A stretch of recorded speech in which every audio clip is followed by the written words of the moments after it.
Sebelum memulai kegiatan belajar mengajar, saya akan memperkenalkan diri terlebih dahulu. Nama saya Bapak Mahfud. Kebetulan tahun ini mendapatkan amanah untuk mengajar kelas 8. Mungkin kalian hanya tahu Pak Mahfud tapi tidak kenal. Karena yang tahun kemarin kelas 7-nya kalian yang mengajar Ibu Fairi. Bismillahirrahmanirrahim. Assalamualaikum warahmatullahi wabarakatuh. Alhamdulillahirabbil alamin. Puji syukur kita panjatkan atas kehadirat Allah Subhanahu wa taala yang senantiasa melimpahkan nikmatnya kepada kita, khususnya nikmat sehat, sehingga kita berjumpa kembali dalam kegiatan belajar mengajar walaupun dengan cara berbeda, yaitu dengan cara online atau daring. Di harapan saya kalian tetap semangat walaupun dalam kondisi pandemi. Saya yakin kalian mempunyai kemampuan yang kuat untuk mengikuti kegiatan pembelajaran, dan mudah-mudahan kondisi ini segera normal kembali sehingga kita dapat melaksanakan kegiatan belajar mengajar dengan normal atau dengan tatap muka. Sebelum kegiatan belajar ini kita mulai, marilah terlebih dahulu kita berdoa dengan harapan kegiatan yang akan kita laksanakan ini, lebih-lebih ini kegiatan awal kita ya, mendapat ridho dari Allah dan ilmu yang didapat menjadi ilmu yang manfaat, barokah fid dini wad dunya wal akhirah. Al-Fatihah.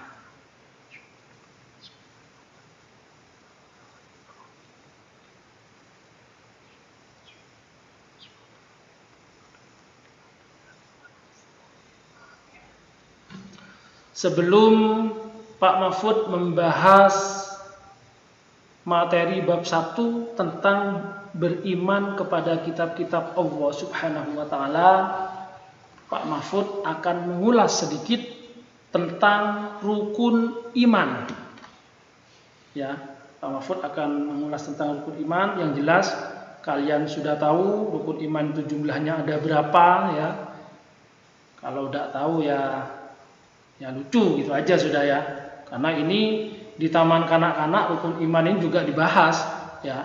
Di taman kanak-kanak, di SD, mungkin yang sekolah TPQ, yang sekolah diniyah ini dibahas, rukun iman ini dibahas. Rukun iman ini jumlahnya ada 6. Istirahat ya, hari Sabat ini hari istirahat atau hari istirahat untuk bekerja. Ya kalau di kita itu hari Jumat ya. Kalau hari Jumat, kalau sudah jam 11 ya, itu kita sudah suruh berhenti bekerja karena kita akan melakukan adanya kematian, adanya gunung, adanya langit. Ini salah satu bukti nyata adanya Allah. Yang kedua, iman kepada malaikat-malaikat Allah. Malaikat yang wajib kita imani jumlahnya ada 10. Kalau malaikat yang ada ini jumlahnya lebih dari 10. Cuman kita untung sudah. Kita hanya mempunyai kewajiban mengimani 10 malaikat. Itu untungnya kita. Yang kedua, yang ketiga, iman kepada kitab-kitab Allah. Nah, nanti akan kita bahas di segmen selanjutnya. Yang keempat, iman kepada Rasul-Rasul Allah. Rasul atau utusan yang wajib kita imani ini jumlahnya ada 25. Yang pertama Nabi Adam alaihissalam, dan yang ke-25 Nabi Muhammad sallallahu alaihi wasallam. Jumlah utusan atau rasul itu pun sama, banyak. Cuman yang wajib kita imani jumlahnya ada 25. Terkadang mungkin kita mendengar nama Nabi Khidir atau Nabi siapa, itu bagian dari Nabi juga. Cuman yang wajib kita imani jumlahnya 25. Yang selanjutnya, yang nomor 5, iman kepada hari akhir atau hari kiamat. Ingat, hari kiamat ini sudah ada di depan mata kita. Kenapa saya mengatakan ada di depan mata kita? Kiamat ini ada 2. Yang pertama kiamat sugro atau kiamat kecil, dan yang kedua kiamat kubro atau kiamat besar. Kiamat sugro ini sudah nampak, sudah nyata ada di depan kita. Salah satu contohnya seorang laki-laki berpakaian punyaan perempuan. Seorang laki-laki meniru perempuan memakai anting. Atau sebaliknya, seorang perempuan memakai pakaian laki-laki. Nah, ini salah satu contoh kiamat sugro. Dan rukun iman yang nomor 6, percaya pada qada dan qadar. Percaya pada takdir buruk dan baiknya manusia. Ya, keadaan kita baik, keadaan kita buruk, keadaan kita senang, keadaan kita susah, itu sudah ketentuan Allah. Kita tidak bisa ditawar, menawarnya melalui ibadah atau doa atau minta pertolongan pada Allah. Nah, sekarang kita akan membahas tentang bab beriman kepada kitab-kitab Allah. Yang pertama, ya, yang akan kita bahas yang pertama terkait dengan kitab-kitab Allah itu diturunkan pada siapa saja. Yang pertama kitab Taurat, ya. Yang pertama kitab Taurat. Kitab Taurat diturunkan pada Nabi Musa, ya. Kitab Taurat berisi 8 larangan dan 2 perintah. Ya. Yang kedua, kitab Zabur. Kitab Zabur diturunkan pada Nabi Daud alaihissalam. Ya, berisi tentang pujian kepada Allah, zikir, doa, nasihat, dan hikmah. Ya. Yang ketiga, kitab Injil diturunkan pada Nabi Isa alaihissalam, ya, diturunkan di Yerusalem untuk Bani Israel, berisi tentang tuntunan hidup zuhud dan isi kitab-kitab sebelumnya. Ini kitab Injil. Dan yang terakhir, Al-Qur'anul Karim, kitab sucinya umat Muhammad, kitab sucinya kita sebagai orang Islam. Ini turun di Mekah dan Madinah untuk seluruh kaum, ya, berisi tentang akidah, hukum-hukum syariat dan muamalat, dan penyempurna kitab sebelumnya. Nah, ini bedanya Al-Quran dengan kitab-kitab yang lainnya.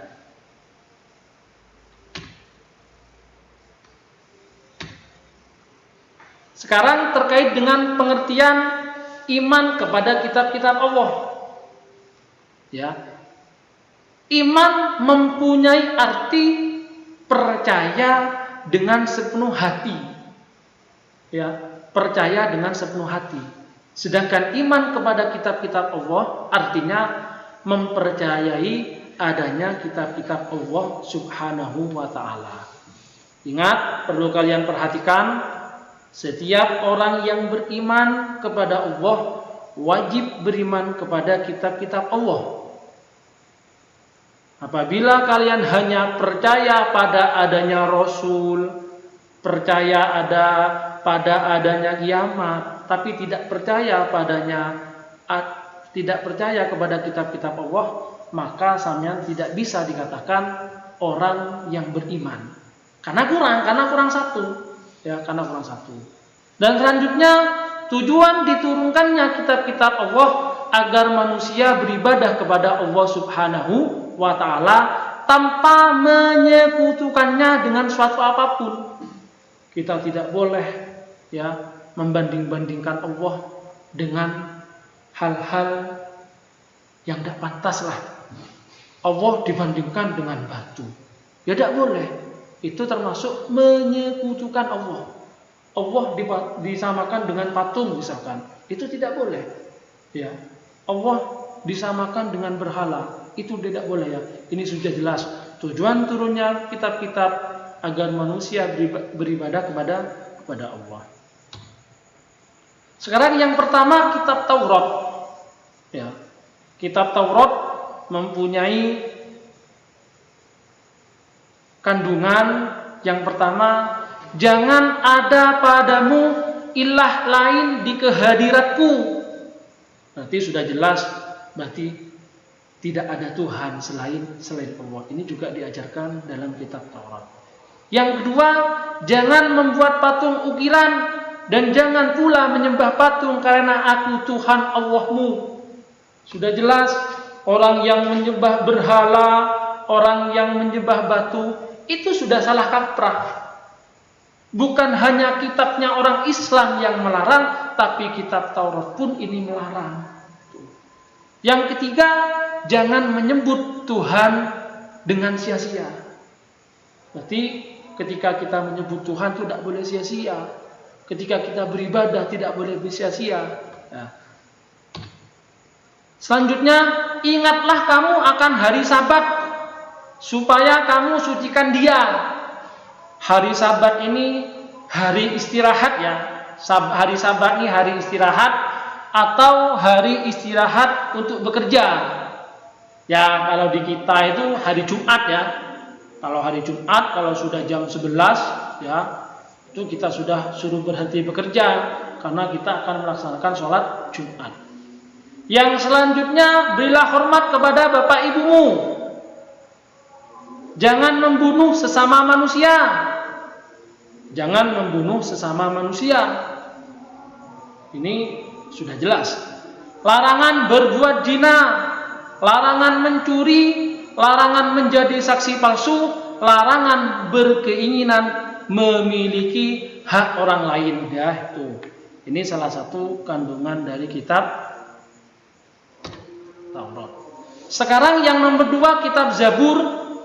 Isi kandungan kitab Zabur berisi kumpulan pujian-pujian kepada Allah atas segala nikmatnya. Berarti kita disuruh bersyukur. Bahasanya seperti itu ya. Ini dalam kitab Zabur. Kita pun disuruh bersyukur atas nikmat yang telah diberikan oleh Allah Subhanahu wa ta'ala. Yang kedua, kitab Zabur juga berisi zikir, doa, nasihat, dan hikmah. Dan yang ketiga, kitab Zabur merupakan petunjuk kaum Nabi Daud alaihi salam. Yang ketiga, kitab Injil. Isi kandungan kitab Injil adalah ajaran untuk hidup dengan zuhud. Zuhud ini sikap terpuji, sikap yang disukai oleh Allah ya. Ini dalam Islam juga diajarkan agar kita bersikap zuhud. Cuman sulit bisa dihitung dengan jari orang yang mempunyai sifat zuhud ya. Cuman ada masih, insya Allah masih ada orang yang mempunyai sikap zuhud itu, insya Allah masih ada. Zuhud ini mempunyai arti lebih mementingkan akhirat daripada duniawi. Nah, itu arti dari kata zuhud. Yang kedua, isi kandungan kitab Injil sama dengan kitab-kitab sebelumnya, namun sebagian menghapus hukum-hukum yang tertera di kitab Taurat yang tidak sesuai dengan masa itu ya. Ini terkait dengan isi kandungan kitab Injil. Yang kedua, kitab Al-Quran. kitabnya orang Islam, ya. Isi ajaran Al-Quran sendiri sebagai kitab suci umat Islam adalah yang pertama tentang tauhid. Ketika kita bicara tauhid, maka ini terkait dengan hablum minallah, hubungan kita dengan Allah. Di sini juga dibahas yaitu tentang keimanan kepada yang gaib, ya, tentang iman kepada kitab-kitab Allah dan tentang akhirat. Ya, ini kalau kita sudah bicara tauhid, nanti pembahasannya itu panjang. Bahwasannya sifat-sifat Allah itu seperti apa, ini dibahas dalam ilmu tauhid ini, ya. Hal-hal yang gaib ini dibahas dalam ilmu tauhid. Sekarang syariah berisi hukum-hukum Allah. Kalau Indonesia itu ada sebuah provinsi yang melakukan hukum syariah, ya, hukum Islam yang dijelaskan itu masih ada di Indonesia, ya. Di provinsi Aceh ini menggunakan hukum-hukum Allah, menggunakan hukum Islam ini di Aceh.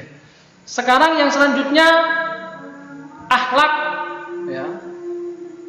Ajaran Al-Quran atau isi Al-Quran yaitu tentang akhlak.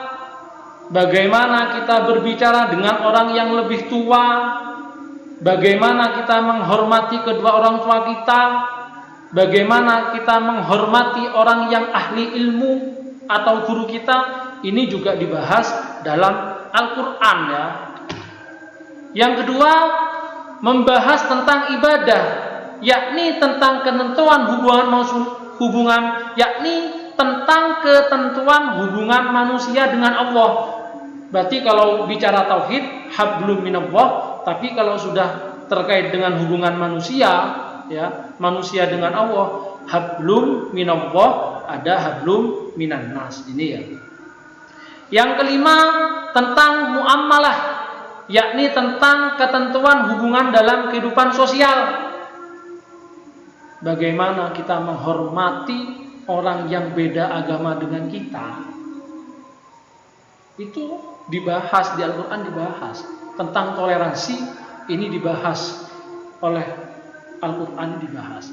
Yang kedua, tentang sejarah, berisi tentang kisah-kisah para nabi dan rasul dan umat terdahulu. Contohnya ada kisah Ashabul Kahfi. Nah, ini salah satu contoh sejarah yang ada dalam Al-Quran. Dan selanjutnya ada wa'ad dan wa'id, artinya janji-janji Allah kepada orang yang beriman dan kepada orang kafir akan adanya balasan di hari kemudian.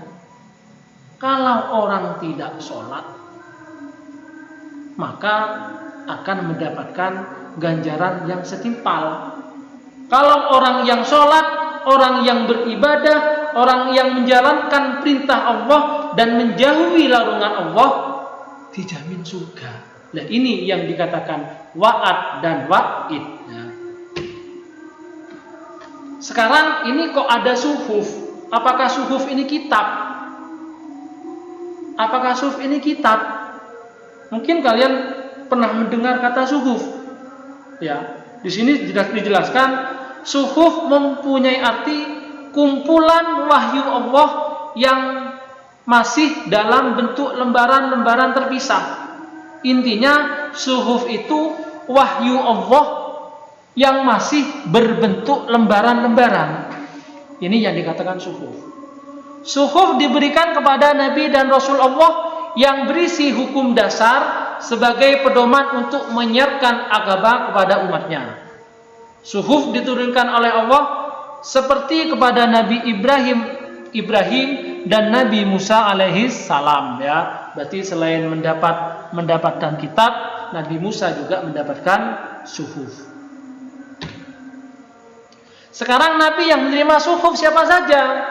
Yang pertama, Nabi Adam alaihi salam menerima 10 suhuf.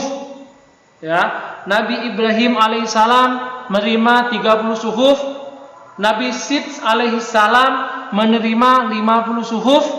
Nabi Musa alaihi salam menerima 10 suhuf sebelum diturunkannya kitab Taurat. Beriman kepada kitab Allah berarti suatu keyakinan dan dengan sepenuh hati bahwa Allah benar-benar telah menurunkan wahyunya kepada para rasul pilihan sebagai bentuk dan pedoman bagi kehidupan manusia agar manusia senantiasa bahagia di dunia dan akhirat. Ketika manusia hanya memikirkan dunia saja tanpa memikirkan akhiratnya. Contoh, ada seseorang yang hanya harta yang dikejar, bekerja keras siang malam tanpa beribadah kepada Allah, ya, menyampingkan adanya Allah, menyampingkan adanya akhirat, maka hidupnya tidak akan tenang. Walaupun mempunyai harta segunung, tapi hidupnya tidak akan tenang tanpa memikirkan akhirat. Ini ada kaitannya dengan zuhud tadi, ya. Sekarang bagaimana cara kita beriman kepada kitab-kitab Allah? Yang pertama, meyakini bahwa kitab-kitab suci tersebut diturunkan oleh Allah Subhanahu wa ta'ala. Tidak ada yang bisa menurunkan kitab selain Allah, karena kitab ini mukjizat. Oh, ada, Pak. Sekarang banyak kitab-kitab di luaran sana, Pak. Selain kitab Al-Quran, kitab Taurat, selain kitab Zabur, banyak, Pak. Namanya kitab kuning, Pak. Beda lagi. Kalau kita bicara kitab kuning, ya, kalau kita bicara kitab kuning ini biasanya ada di pondok-pondok pesantren. Ya, memang sebenarnya kertasnya yang kuning, tapi isinya kitab-kitab tersebut juga ada kaitannya dengan Al-Quran. Bahkan pembahasannya tuh Al-Quran tuh ada. Yang dibahas dalam kitab kuning tuh ada Al-Quran. Contohnya ada tafsir Yasin, membahas tentang surah Yasin. Itu ada. Kitab kuning, ya, kitab kuning itu yang membahas tentang surah Yasin itu disebut tafsir Yasin. Itu ada, kalau di pondok pesantren ada. Kalau sampean ingin ketemu dengan kitab kuning tersebut, ya mondok. Kalau ingin ketemu dengan kitab kuning. Kitab kuning itu juga namanya unik. Ada yang juga menyebut kitab gundul, ya. Itu adanya di pesantren.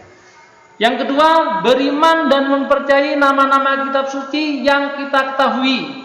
Ya, sudah jelas, ya. Yang ketiga, meyakini kebenaran informasi yang terkandung di dalamnya dan mengamalkan kitab yang terakhir dan menghapus kitab-kitab sebelumnya. Contohnya Al-Quran. Al-Quran diturunkan tanggal berapa, bulan apa, suratnya ada berapa, juznya ada berapa, itu juga ada pembahasannya nanti, ya. Sekarang sikap orang yang beriman kepada kitab-kitab Allah. Yang pertama, manusia akan mengakui keterbatasannya sehingga dalam menjalani kehidupannya mereka tidak sombong. Contohnya, orang yang kaya kalau sudah kehendak Allah bisa miskin. Walaupun punya emas segunung, kalau Allah sudah berkehendak, habislah. Bisa menjadi orang miskin itu bagi orang yang sombong. Yang kedua, orang yang mengimani kitab-kitab Allah dapat belajar dari orang-orang yang hidup pada masa lampau. Banyak, ya, kalau kita membaca sejarah, kita belajar sejarah. Contohnya sejarah kehidupan Nabi Muhammad itu tidak enak. Kita bisa belajar dari itu. Wong Nabi Muhammad saja orang yang sudah dijamin masuk surga ini masih beriman kepada Allah, apalagi kita yang belum tentu masuk surga. Jadi sudah jelas orang yang mengimani kitab-kitab Allah dapat belajar dari orang-orang yang hidup pada masa lampau. Yang ketiga, orang-orang yang mengamalkan isi kitab terlihat dari sikap keseharian, yaitu bersikap jujur, amanah, bersyukur, bertanggung jawab, dan disiplin. Itu salah satu contoh orang yang mengamalkan isi kitab-kitab Allah dalam kehidupan sehari-hari. Sekarang menampilkan sikap mencintai Al-Quran sebagai kitab Allah. Yang pertama, membaca Al-Quran secara rutin atau membaca Al-Quran secara istiqomah ya. Yang kedua, memahami isi Al-Quran. Berarti selain kita belajar membaca Al-Quran, ketika sudah lancar membaca Al-Quran, mengerti hukum-hukum tajwidnya, maka kita mempelajari maknanya sehingga kita bisa memahami isi Al-Quran. Yang ketiga, mengamalkan dalam kehidupan sehari-hari. Contohnya, bagaimana kita bersikap pada kedua orang tua kita, bagaimana kita bersikap jujur, bagaimana kita bersikap amanah, itu pengamalan dalam kehidupan sehari-hari. Mungkin itu yang dapat saya sampaikan untuk pertemuan hari ini. Mudah-mudahan apa yang saya sampaikan menjadi ilmu yang manfaat, barokah fid dini wad dunya wal akhirah. Dan misalkan ada pertanyaan, monggo.